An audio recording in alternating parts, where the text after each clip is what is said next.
A new poll out and new totals from candidate bank accounts are shedding some light on a U.S. Senate race that is heating up in Missouri. Our political editor, Casey Nolan, is here to make some sense of what it means for voters. Casey. Well, Ann, on the Republican side, candidates are tripping over each other or maybe stepping over each other, trying to get the endorsement from Donald Trump that they believe will assure them victory. While Democrats are looking at the way this state has voted recently and seeing more purple than you might think.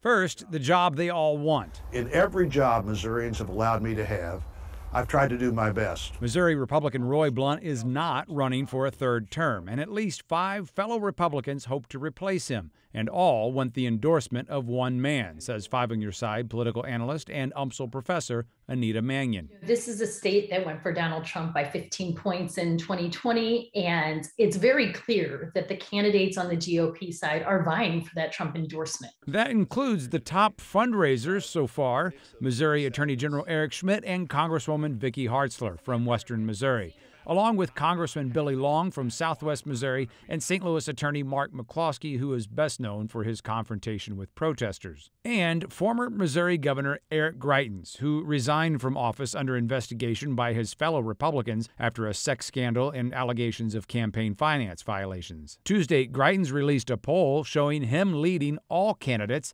but in the fine print, the results are still within the margin of error. If Democrats had a wish in this primary, they would probably wish for Eric Greitens to be the GOP nominee. With Democrats being such underdogs in Missouri, a lot of people think they would need a Greitens candidate, a flawed candidate, in order to have a chance. That includes former State Senator Scott Sifton from St. Louis County and former Marine Lucas Kuntz, who in the latest quarter raised more money than every other Democrat and Republican in the race.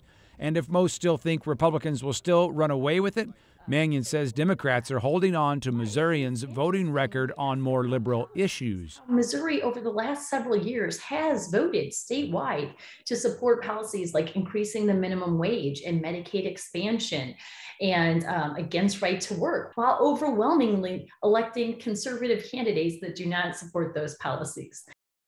And this is a race that could get national attention and money. Manion says while it's highly possible Republicans can flip the U.S. House, the fight for the evenly divided Senate could be intense. As for former President Trump, no endorsement so far, but it's highly unlikely he'll stay out of this race entirely. And the battle over